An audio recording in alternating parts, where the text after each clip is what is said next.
Salut à tous, c'est Nico du Ciné Show et aujourd'hui on se retrouve pour la FAQ des 1000 abonnés. Vous m'avez posé pas mal de questions et donc je vais répondre à toutes vos questions dans cette vidéo, mais juste avant, je tenais bien évidemment à vous remercier pour votre soutien car ces 1000 abonnés, j'y serais jamais arrivé sans vous, donc vraiment, sincèrement, merci. Et d'ailleurs, au moment où je tourne cette vidéo, on a même dépassé les 1100 abonnés, donc encore une fois, merci beaucoup pour votre soutien. Mais bref, ne perdons pas plus de temps et commençons tout de suite cette petite FAQ. On commence avec Thibaut Sanzel qui nous dit un grand bravo pour tes 1000 abonnés, merci beaucoup.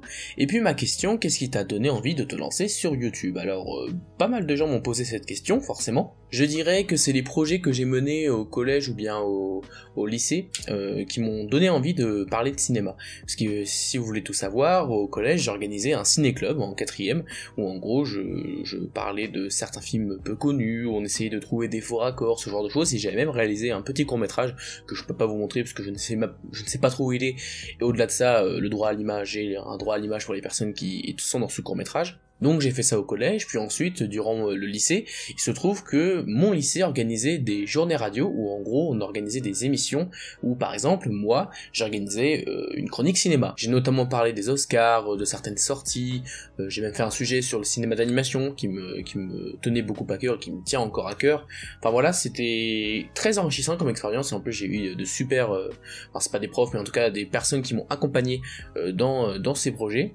Et c'est vrai que c'est notamment une chronique qui m'a vraiment beaucoup fait plaisir à faire, c'était la chronique sur Fox versus Disney que j'avais fait du coup à la radio, et la personne qui se chargeait du projet m'a dit que franchement ton texte est hyper bien écrit, tu devrais essayer de pourquoi pas me l'envoyer des choses ou essayer de partager ça un peu plus loin, et du coup ça m'a un peu fait le déclic, en plus il y avait le confinement etc, et j'ai du coup sorti la toute première vidéo de cette chaîne, à savoir l'affaire entre Fox et Disney, le fait que Disney rachète la Fox, et je disais déjà à cette époque que c'était une très mauvaise idée, en tout cas pour l'industrie cinématographique, et ça s'est malheureusement confirmé dans les années d'après.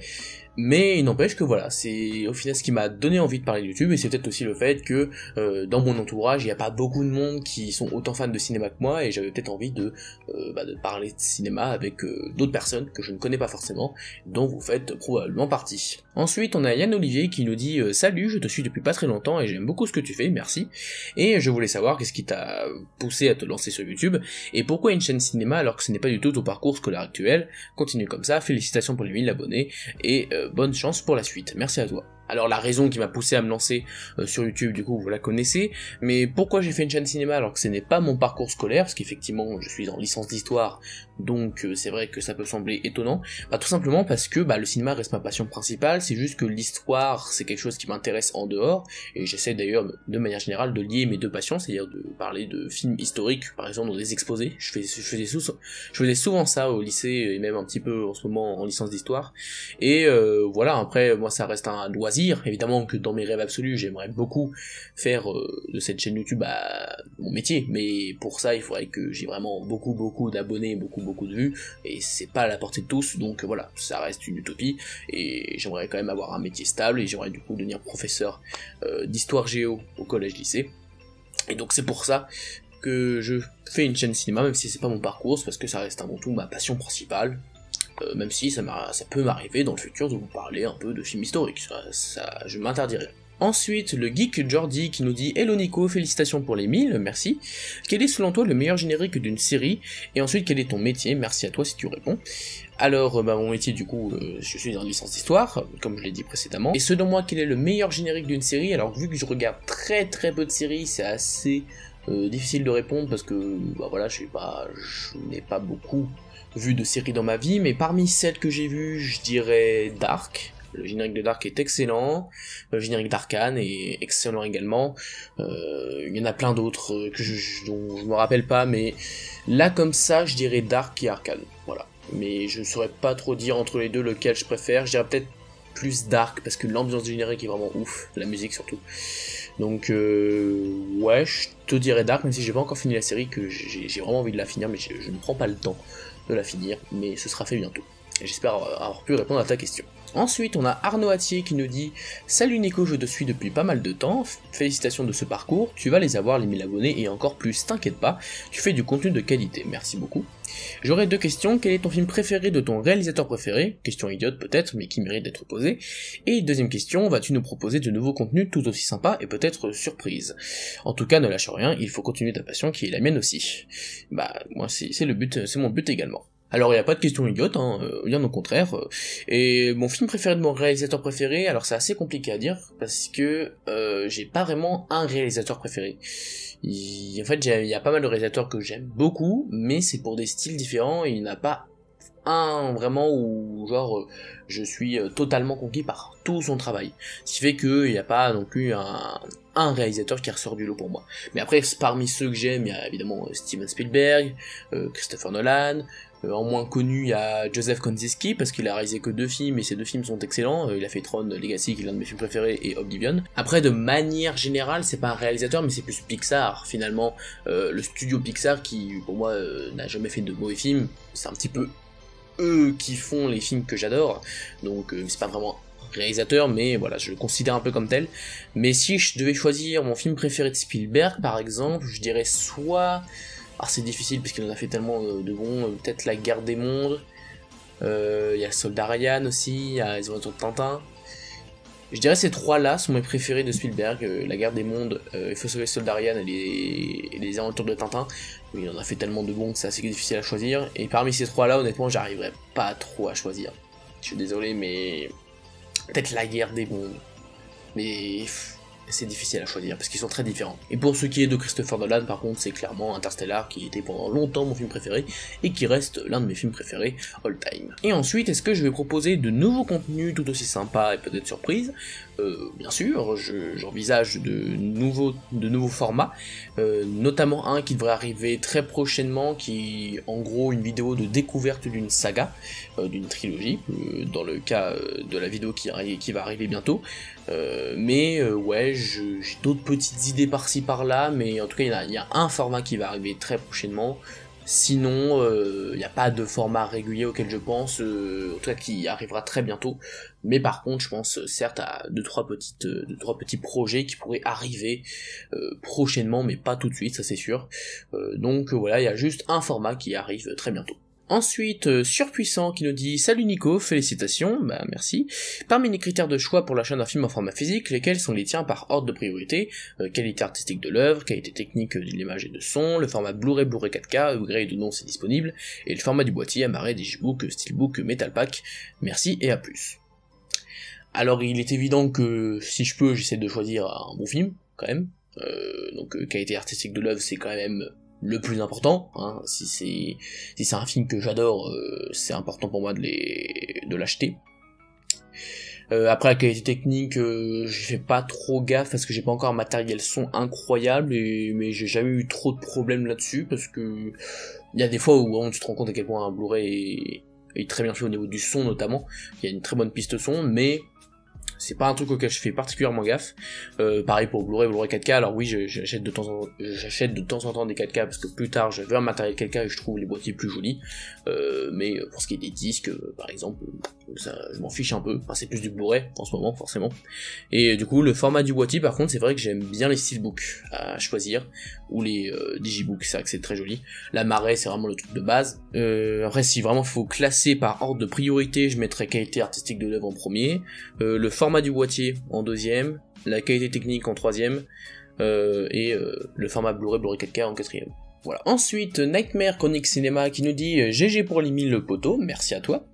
C'est quoi le film qui t'a fait aimer le cinéma? Et est-ce que Guillaume Cassard peut faire un caméo dans ta FAQ? Alors le film qui m'a fait aimer le cinéma, je pense que le premier film, en tout cas celui dont j'ai le plus lointain souvenir, où je me suis dit waouh, c'est fou à quel point le cinéma peut te transmettre des émotions de dingue, je dirais que c'est Les Enfants Loups à Meioki, qui est un film d'animation japonais que j'ai découvert grâce à mon collège qui organisait un truc qui s'appelait les collèges au cinéma. Donc ils nous emmenaient 3 fois par an au cinéma pour découvrir des films dont on parlerait en art plastique par exemple, etc. Et c'était une excellente idée parce que moi ça m'a permis de trouver ma passion. Mais le premier film que j'ai vu, je pense que c'est plus Dragon, il me semble, que j'avais adoré aussi, hein, mais je pense que c'est clairement Les Enfants Loups à Meioki où je me suis dit Ah ouais, je pense que le cinéma c'est clairement ce dont j'ai envie de parler dans ma vie. En tout cas, c'est ce dont j'ai envie de m'intéresser. Et est-ce que Guillaume Cassard peut faire un caméo dans la FAQ? Pourquoi pas, voilà, je vais voir avec lui, mais en tout cas ça me ferait très plaisir, parce que vous savez très bien, Guillaume Cassard a été important dans mon aventure YouTube, il a très gentiment accepté cette collaboration durant mes débuts. Donc vraiment, je te dis merci Guillaume, parce que vraiment tu m'as été d'une grande aide. Merci Nicolas, ça me fait plaisir. Bon, en même temps, c'est mérité, c'est moi le meilleur. Ouais, c'est vrai. Voilà Netmer, tes désirs sont des ordres. Ensuite, Maximilien Simonet qui nous dit « Salut Nico, je te suis depuis un moment et c'est avec plaisir que je participe à ta FAQ. Alors mes questions sont, quel est pour toi le film le plus surestimé de ces dernières années, et lequel est le plus sous-estimé, et surtout pourquoi, en dehors des traditionnels parce que j'aime bien, etc. Et quel est ton film plaisir coupable que tout le monde devrait voir et pourquoi? Ça me ferait plaisir de découvrir tes réponses, même si les questions se rejoignent un peu. À très vite. Alors le film le plus surestimé de ces dernières années... Je ne saurais pas répondre et j'ai pas trop envie de répondre à cette question parce que je préfère parler avant tout des films qui sont sous-estimés plutôt que des films qui sont surestimés. Et au-delà de ça, il n'y a pas un film qui ressort d'un coup, je me dis ce film tout le monde l'aime, moi je l'aime pas du tout en tout cas ces dernières années. Donc j'ai pas trop de citer de films parce que voilà. J'ai pas vraiment ressenti qu'un film était surestimé énormément, donc peut-être trop naïf ou trop gentil, mais voilà. J'ai pas trop de films surestimés. Sinon, le film le plus sous-estimé, bah après il y en a beaucoup, hein. Il y en a beaucoup, parce que sous-estimé c'est peut-être possible parce que c'est un film qui est totalement passé inaperçu, parce qu'il est pas très connu, ça arrive. Ou à l'inverse, un film qui s'est fait défoncer alors qu'en fait il était super bien. Et ça, il y en a pas mal. Je pense à des films comme Troll l'héritage, ou même l'année dernière Candyman. Après, je sais pas quel est le film le plus sous-estimé, c'est un peu dur à dire. Mais là, comme ça, je dirais Troll l'héritage, parce que c'est vraiment un film que j'adore. Et que je trouve vraiment qu'il y avait un univers immense à creuser avec une direction artistique de folie, une musique de Daft Punk exceptionnelle. Le film était pas parfait, je veux bien que les acteurs étaient pas, voilà, mais pour moi ça m'a absolument pas dérangé, mais je comprends un peu ce qu'on lui reproche, mais je pense qu'on a été excessivement méchant et que ce film mérite qu'on lui redonne une seconde chance, voilà. Et ensuite, quel est mon film plaisir coupable? Je saurais pas trop dire, parce que en fait, si j'aime un film, je considère pas que c'est un plaisir coupable. Je considère plus que, bah voilà, c'est un film qui est tout à fait divertissant, qui est peut-être pas parfait, mais y a pas de film où je me dis, c'est ultra mauvais, mais moi j'adore. En vrai, si je devais en citer un, histoire de, je dirais Les Schtroumpfs. Voilà. Les films Les Schtroumpfs, parce que c'est des films que je voyais quand j'étais enfant, et puis que j'adore les Schtroumpfs, au-delà des films, j'ai quasiment toutes les BD chez moi, je suis pas très objectif, mais c'est sûr que les films sont pas fous, mais voilà, ça peut être bien comme plaisir coupable, mais moi j'avais plutôt bien aimé les Schtroumpfs. Je donne un exemple comme ça, mais je suis pas sûr que ça c'est le plus pertinent, mais voilà, si je devais citer un film, je sais pas si ça te convient. Ensuite, Versox qui nous dit « Salut Nico, deux petites questions, quel est ton acteur, actrice préféré et quelle est ta relation avec le format physique Blu-ray? Continue tes vidéos, j'adore ton contenu. » Merci beaucoup. Acteur, actrice préférée, là encore, assez difficile à choisir. Moi, je peux t'en citer quelques-uns ou quelques-unes que j'apprécie. Je pourrais te citer, je sais pas, Cillian Murphy, Tom Hardy peut-être. En actrice, il y a qui que j'aime bien. J'aime bien Jennifer Lawrence, souvent je trouve qu'elle joue plutôt pas mal. J'aime bien Andrew Garfield aussi. Andrew Garfield, j'avoue que je suis plutôt fan, même si honnêtement j'aime surtout en fait sa voix française, même si Andrew Garfield est incroyable, mais en fait la voix française de Donald Renew, c'est l'une des voix françaises les plus ouf qu'on a en France, et donc ça fait que la plupart des films avec Andrew Garfield, je les regarde en VF en fait, parce que j'adore son doubleur. Donc voilà, je t'en cite quelques-uns, mais il y en a pas un qui ressort, je n'ai pas un acteur, actrice préféré. Donc voilà, et ma relation avec le format physique, je pense que ça parle bien, ça révèle bien à quel point j'aime bien les Blu-ray, ouais ça va, j'aime plutôt bien, de toute façon je fais plein de vidéos achats, etc. Donc oui, j'adore le format physique depuis au moins, je sais pas, ça fait longtemps, ça fait au moins 8 ans, allez 7 ans que je collectionne des Blu-ray, donc voilà, je dirais 7 ans, et ça fait plus 2-3 ans que je m'y suis mis sérieusement, mais ça fait au moins 7 ans que j'ai commencé, donc oui, les Blu-ray, j'adore ça. Ensuite, LMNO 837 qui nous dit « As-tu entendu parler de l'anime Beastar disponible sur Netflix, et si oui, as-tu pu trouver le temps de le voir, d'autant plus que la saison 3 fut annoncée comme étant la dernière ?» Non, je n'ai pas vu, et je ne connais pas du tout cet animé, mais je ne pense pas que je le verrai parce que je ne regarde pas d'animé. Voilà. Je sais que ça va peut-être décevoir certaines personnes, mais déjà je pense que j'ai pas mal de choses à regarder rien qu'au niveau des films et des quelques séries que je regarde, et parfois des jeux. Donc si je me mets aux animés, ça va être un enfer, et au-delà de ça, je suis pas fan du style animé. Honnêtement, c'est pas des choses qui me font énormément vibrer, et il y a pas mal de classiques que j'ai pas vus dans les animés, mais en même temps j'ai pas trop envie de les voir. Donc voilà. Non, je ne connais pas cet animé, je l'ai pas vu. Du coup, désolé. Ensuite, Greg Martin qui nous dit « Salut, je te suis depuis vraiment pas longtemps et j'aime beaucoup ta manière de critiquer les films en assumant pleinement la subjectivité de ton point de vue. » Exactement. Voici mes questions. Quel âge as-tu et espères-tu que Buzz éclair permettra à Pixar de pouvoir de nouveau voir tous leurs films au cinéma, ou n'y crois-tu plus? Alors quel âge j'ai? J'ai 18 ans. Voilà. J'ai 18 ans et demi, pour être précis. Et oui, je pense que Buzz l'éclair sortira au cinéma parce qu'il y a un potentiel économique énorme pour Disney, et vu qu'ils pensent qu'au pognon, au-delà de l'argument artistique, etc. du Covid, je pense que ça devrait aller pour Buzz éclair, et je serais très content qu'il sorte au cinéma, et j'espère qu'il sortira, mais oui, j'y crois encore, je crois en Disney, et j'espère qu'ils vont arrêter leurs conneries, ça me ferait très plaisir. Ensuite, Gabin Crop qui nous dit « Est-ce que tu comptes parler plus de séries sur ta chaîne à l'avenir? Sinon, bravo pour les 1000 abonnés, merci. » Non, pas spécialement. Voilà, j'ai pas prévu de parler plus de séries que ce que je fais déjà. Peut-être faire des critiques des séries Marvel, mais de chaque série Marvel, parce que j'en avais fait que... Je crois que j'ai fait que celle de WandaVision et Falcon de Winter Soldier l'année dernière. Peut-être que cette fois je peux faire une vidéo pour chaque série, quitte à la regarder autant en faire une critique. Mais sinon, non, j'ai pas prévu de regarder plus de séries que ça, et donc je parlerai pas plus que ça de séries, même si j'exclus pas éventuellement des vidéos découvertes de saison, ou encore des vidéos analyses de séries, genre Arcane, pourquoi pas faire une vidéo un peu plus poussée sur la série, parce que vu que je l'adore, bah c'est largement possible. Mais normalement, non, c'est pas prévu. Ensuite, Fanny Erickson qui nous dit « Salut Ciné Show, je travaille dans un cinéma depuis pas mal de temps, et il y a quelques jours avec un client, nous avons parlé critique YouTube, et bien sache que ta chaîne a été mentionnée avec Durandal et Not Serious. Du coup, ceci n'est pas une question, juste un gros coucou de la Drôme. Continue ton travail, force à toi, merci beaucoup. Ah si, peut-être bien une question, possèdes-tu une adresse mail par laquelle je dois joindre pour une demande de collaboration? Je n'ai pas encore créé d'adresse mail, mais c'est vrai que ça peut être pratique pour si certaines personnes me proposer des projets, donc je vais en créer une d'ici la sortie de la vidéo, et elle devrait s'afficher ici, voilà, si elle est créée. Si elle n'est pas créée, voilà, mais si tu souhaites une collaboration, je t'en prie. Et en tout cas, ça me fait très plaisir de savoir que j'ai été nommé en même temps que Durandal Not Serious, parce que Not Serious j'apprécie, mais surtout Durandal c'est sûrement l'un, si ce n'est le youtubeur cinéma que j'apprécie le plus, donc j'avoue, ça fait quelque chose. Donc merci pour cette anecdote, Fanny. Et si l'adresse mail est créée, je t'en prie, tu peux me joindre. Ensuite, Mr. John Cena qui nous dit « Salut Nico, pourrais-tu faire une vidéo sur les films que tu as vus en Blu-ray et nous dire niveau qualité d'image et de son ce que tu en penses, GG pour les 1000 abos. » Alors, j'aime bien l'idée, mais le problème c'est que mon matériel son est pas mal quand je suis chez mes parents, parce qu'ils ont un système son home cinéma. Mais au-delà de ça, je me sens pas légitime en fait, parce que je considère pas être très professionnel dans tout ce qui est mixage son, qualité vidéo, etc.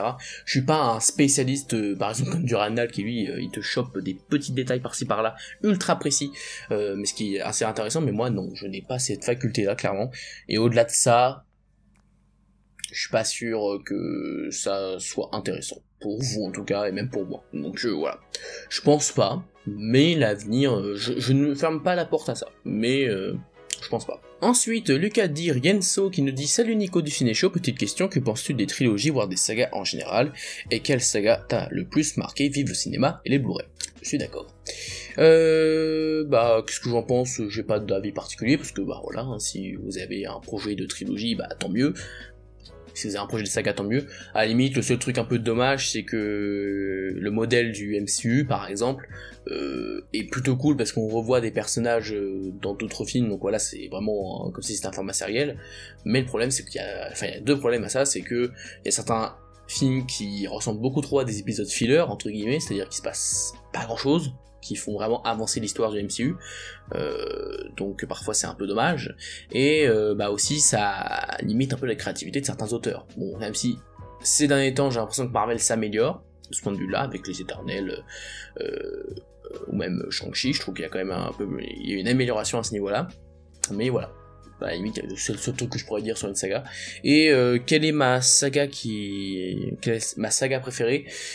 Alors encore une fois c'est de la triche, mais Pixar, tous les films dans sa globalité, c'est ça qui voilà m'a le plus marqué. Mais si je devais citer une seule saga ou une seule trilogie, j'en ai pas une qui ressort, mais si je peux t'en citer quelques-unes que j'aime beaucoup, je te dirais par exemple Mission Impossible, qui pour moi est une saga qui s'améliore au fur et à mesure du temps, avec un 6ème opus exceptionnel. Après Star Wars évidemment, c'est une saga culte et que j'apprécie également.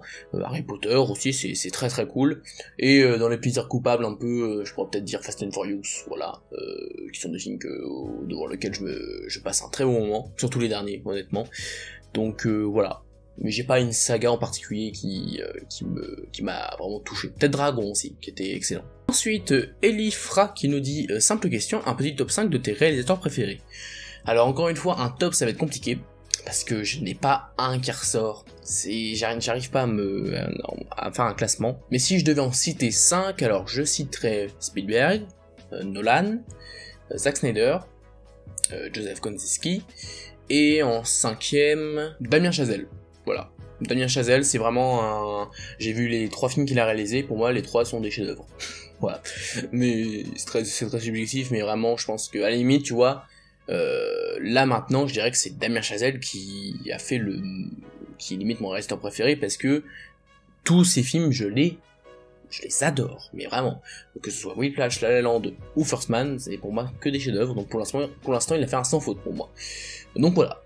Quelques réalisateurs que j'aime bien. Ensuite, Ariane Legros qui nous dit quel est le genre de film que tu aimerais plus voir au cinéma. Assez dur à dire. Les films catastrophes j'aime beaucoup, mais des films catastrophes bien réalisés. On n'en a pas beaucoup, parce que les films catastrophes c'est souvent des directs ou vidéos un peu pas ouf, hein, un petit peu des nanars malheureusement, mais les quelques films catastrophes qui sortent avec un gros budget, de la mise en scène, etc., même si le scénario est pas fou, franchement je passe un super moment. Récemment des Moonfall c'était hyper impressionnant, Greenland c'était super cool, donc voilà, j'aimerais bien voir pas mal de films catastrophes, et aussi j'aimerais bien voir un peu plus de films d'horreur avec des aliens. Je trouve on fait pas assez on n'exploite pas assez ce potentiel qui est les aliens dans le genre horrifique. Et d'ailleurs je crois que le prochain film de Jordan Peele, Nope, parlera d'aliens du coup dans un style horrifique, et du coup j'ai très très hâte de voir ça, parce que ça peut être super intéressant. Ensuite Kylian qui nous dit salut Nico, ton Hitchcock préféré, La mort aux trousses pour moi. Je n'ai vu aucun Alfred Hitchcock pour le moment. Calme-vous. Je sais que c'est pas fou, parce que quand même Hitchcock c'est pas rien, et que quand t'es cinéphile, faut quand même essayer d'être un peu curieux sur les gros classiques, mais pour le moment, j'ai pas encore découvert un film d'Alfred Hitchcock. En tout cas, dans mes souvenirs, j'ai peut-être vu pas mal d'extraits des oiseaux, ou de Fenêtre sur cour, mais j'ai pas vu un film entier pour le moment. Non pas que ça m'attire pas forcément, même si ça m'attire pas non plus énormément, mais je vais m'y mettre. Mais pour l'instant, je peux pas te donner un favori, parce que j'en ai vu aucun. Mais je vais y mettre, je promets. Ensuite, Ragon de Loge qui nous dit pourquoi avoir changé de logo. C'est très simple, de base je n'avais pas prévu de changer de logo, vraiment pas. Mais en fait c'est un artiste qui sur Instagram m'a fait un logo sans que je demande rien, c'est juste parce qu'il l'a fait, c'était pour le fun. Et du coup je l'ai contacté, je lui ai demandé est-ce qu'il pourrait changer peut-être éventuellement 2-3 petits trucs et faire une bannière pour compléter, parce que je voyais que ça lui plaisait de faire ça, je lui ai dit autant demander, on sait jamais. Et du coup il m'a refait une bannière qui est du coup sur la chaîne YouTube, et un logo, et honnêtement je trouve que le logo est quand même beaucoup plus classe et plus professionnel que ce que j'avais avant, même si j'aimais bien l'ancien logo parce que c'était Lucas, et donc voilà, j'adore Lucas, mais là ça fait clairement beaucoup plus professionnel, je pense que vous serez d'accord. Et en plus il y a les critiques qui au niveau des miniatures, il m'a aussi donné un truc pour que ça fasse une cohérence visuelle. Donc voilà, de base c'était pas prévu, mais c'est quelqu'un de très gentil qui m'a fait ce logo. Et d'ailleurs le lien de son Instagram est en description, hein, voilà, comme ça je lui fais un peu de pub, ça me fait plaisir, donc n'hésitez pas à checker son travail, il fait vraiment du super boulot. Ensuite on passe aux quelques questions que vous m'avez posées sur Twitter et Instagram. Alors Nightmare à nouveau qui me demande, tu essayes toujours d'être le plus positif possible dans tes vidéos, au sens où tu parles rarement de mauvais films, y a-t-il un ou des films que tu détestes? Ta carte blanche, tu préfères un film quel genre, quel acteur, actrice? Et Jean-Luc Godard, Audrey Godard, ça c'est une petite référence au live jeu qu'il fait. Honnêtement, il n'y a pas de film que je déteste. Mais vraiment, il n'y a pas de film où j'ai vraiment une haine viscérale, donc il y en a pas. Je crois que je suis trop naïf ou trop gentil, mais non, il n'y a pas de film que je déteste. C'est assez fou. Il y a des films que j'aime pas trop, hein, mais que je déteste, non, il y en a pas. Et si j'avais carte blanche pour faire un film, soit je fais un film catastrophe, ou un film de science-fiction. Et en acteur-actrice, Chloé Grace Moretz, obligatoire. Et en acteur, Andrew Garfield, tiens. C'est pas mal, Andrew Garfield et Chloé Grace Moretz. Moi, ça me tendrait bien d'aller voir ça au ciné, hein, perso. Ensuite, Jus de Melon qui nous dit: que penses-tu du nouveau traitement de la filiale Pixar par Disney avec la majorité de leurs films mis sur Disney+. Ne penses-tu pas que c'est un scandale, perso aussi? Ton top 5 films d'animation, et que dirais-tu à ceux qui prétendent que le cinéma français est mort? Alors, j'ai fait toute une vidéo pour vous expliquer mon ressenti par rapport à l'affaire entre Disney et Pixar, donc oui, clairement, je trouve que c'est un scandale, voilà, je n'accepte pas du tout cette façon de mettre les films Pixar sur Disney+, mais si tu veux un peu plus de détails, j'ai fait une vidéo dessus, qui s'affiche en fiche quelque part, donc voilà. Ensuite, mon top 5 des films d'animation, alors je pense que je peux faire un classement. Alors, si je devais en citer 5, je dirais Dragon, Le Petit Prince, Les Enfants Loups à Miyuki, Lao et Lucas. Ça me paraît pas mal, donc du coup Lucas serait en première position, ensuite Le Petit Prince, ensuite Les Enfants Loups, ensuite Lao, et enfin Dragon. Voilà, je pense que c'est les 5 qui m'ont le plus marqué. Et qu'est-ce que je dirais à ceux qui prétendent que le cinéma français est mort? Eh bah vous avez tort, voilà, je soutiens toujours autant le cinéma français, que ce soit le cinéma, entre guillemets classique, genre comédie, drame, etc., mais aussi le cinéma de genre. On fait plein de films de genre en France, qui sont malheureusement très peu distribués, ça c'est un problème, mais non, le cinéma français est loin d'être mort, on a des auteurs ultra talentueux, et donc non, pas du tout mort, et je vous encouragerai à voir plein de films de genre français, genre Méandre, Comment je suis devenu super-héros, La Nuée, même en comédie, là dernièrement on a eu La Brigade, on a eu La Revanche des crevettes pailletées, enfin bref, pour moi il y a plein de films différents en France, et d'ailleurs sa plus grande force c'est sa diversité, la diversité du cinéma français est notre plus grande force, donc non, je ne suis absolument pas d'accord, le cinéma français n'est pas mort, et voilà ce que je dirais à peu près à ceux qui prétendent ça, mais bon, c'était pas la meilleure argumentation, mais moi c'est ce que je leur dirais. Ensuite, Muerto Mega qui nous dit: que penses-tu des films de genre en 2022? Alors je crois que j'en ai vu 5 à peu près. Alors je vais dire exactement ce que j'ai vu Freaks Out, ensuite j'ai vu Scream, j'ai vu Abuela, j'ai vu Massacre à tronçonneuse version Netflix, j'ai vu Mother Android sur Netflix, j'ai vu The Innocents, j'ai vu The Power, et j'ai vu Projet Gemini, qui est un film russe. Et donc Projet Gemini c'était pas très bien, The Power j'ai pas vraiment aimé, The Innocents tout le monde a dit que c'était incroyable, malheureusement je suis pas trop entré dans le délire, c'était pas mal, hein, pas mal du tout, mais non, j'ai pas adoré. Mother Android c'était pas trop mal, Massacre à tronçonneuse c'était plus drôle qu'autre chose, mais c'était pas exceptionnel. Scream c'était vraiment pas mal, j'avais bien aimé le délire un peu méta qu'il y a d'habitude dans les films de Scream, mais voilà. Abuela c'était assez flippant, on va pas se mentir, très très maîtrisé au niveau de la mise en scène notamment, la tension, etc., les acteurs aussi. Et je pense que le meilleur film de genre qu'on a eu pour l'instant c'est Freaks Out. Voilà. Pour moi, Freaks Out, c'est un film italien, hein, c'est vraiment un film incroyable avec des idées de mise en scène tout le temps, une sorte de film de super-héros qui se passe durant la Seconde Guerre mondiale. Donc vraiment, vous voyez ça. Et donc, de manière générale, voilà, ça se porte plutôt bien, même si j'ai vu pas mal de mauvais films de genre. Mais voilà, on a quand même un peu de diversité, puis il me reste plein de films à découvrir dans les films de genre, donc j'ai encore du temps pour découvrir d'autres films. Ensuite, Anthony Ferrara qui nous dit: vas-tu faire autre chose à côté que de parler de films, par exemple ton don du chant? J'ai fait un peu de chorale, voilà, mais bon, je considère pas être un chanteur exceptionnel, mais voilà, j'ai une voix correcte, mais sans plus. Mais non, j'ai pas prévu de faire autre chose à côté, honnêtement. Enfin, en dehors de mes études et de cette chaîne, y a pas, je continue encore un petit peu de chorale, je fais encore un petit peu de théâtre en dehors de ça, mais sinon, non, y a pas de projet en particulier qui est en cours. Et ensuite, la dernière question de cette FAQ, c'est Kyo l'artiste qui nous demande: as-tu déjà pensé à tout abandonner sur un coup de tête, ou tu as toujours été déterminé? C'est une question intéressante. Oui, j'ai déjà pensé à arrêter, voilà, pour être honnête avec vous. Y a des fois où t'as un petit peu un coup de morale parce qu'il y a des vidéos qui marchent pas, parce que t'as l'impression qu'il y a peu de commentaires, du coup tu dis qu'il y a personne qui réagit, du coup tu te demandes est-ce que c'est normal, etc. Ça m'est arrivé, voilà, d'avoir ce genre de pensée, mais heureusement, je m'accroche, hein, je me dis que c'est pas grave, que ça va aller, et que bah on peut attendre un peu, et puis l'important c'est pas le succès, mais c'est vrai que j'aimerais bien avoir un minimum à chaque fois d'interaction avec vous sur chaque vidéo, parce que ça me permettrait d'être sûr que voilà, il y a des gens qui sont là pour regarder, etc. Je suis pas en train de vous dire que vous devez absolument mettre des commentaires, si vous n'avez pas envie, ne le faites pas, il n'y a pas de souci.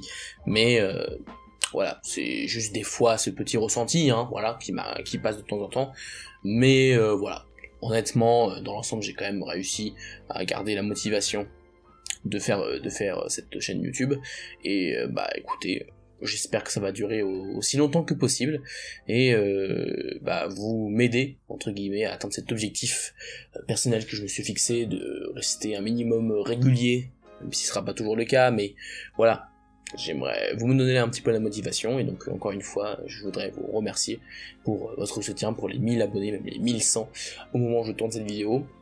Donc voilà, oui, j'ai déjà pensé un peu, mais je tiens quand même parce que ça me fait plaisir en fait, ça me rend heureux de faire ça, et même si des fois c'est un petit peu difficile, t'as l'impression que bah ça marche moins bien, faut pas y penser, continue tout droit, et puis ça va le faire. Voilà, c'est la fin de cette FAQ, c'était un petit peu long, en tout cas à tourner, donc merci d'avoir posé vos questions, j'espère que j'ai répondu à toutes vos questions de manière sensée, voilà, que vous êtes satisfait de mes réponses, et bah quant à moi, je vous dis à la prochaine pour parler de cinéma, et encore merci pour les 1000 abonnés, mais en attendant, c'était Nico du Ciné Show, à bientôt.